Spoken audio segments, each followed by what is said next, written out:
Potentially magnitude 7.7 earthquakes have hit the Myanmar. That is where the epicenter of these earthquakes on the Earth's surface, the location of it is located. Of course, this comes from the deep within the Earth. We have the Earth core, mantle, and the crust. There is convection in the solid mantle. Mantle is solid, it's not liquid, it's not molten. Is under pressure, is kept solid.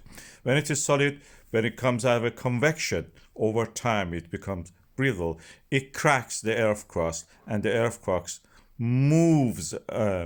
When such a thing happens, we will have earthquakes at the plate boundaries.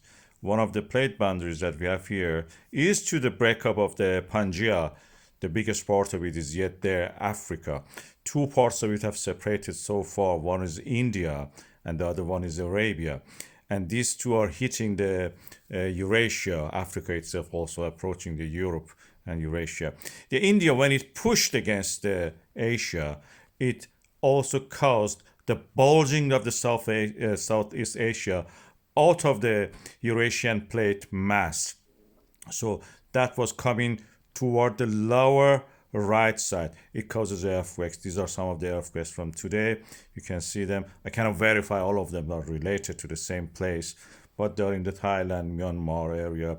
These buildings don't seem to have much earthquake-proof structures, like what we see, for example, in Japan, in Iran, and places that they are actually caring about earthquake-proofing their new buildings. And you can see that they just shattered by these earthquakes.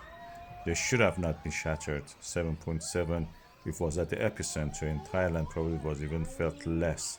But the buildings were not built according to the highest standard, it seems.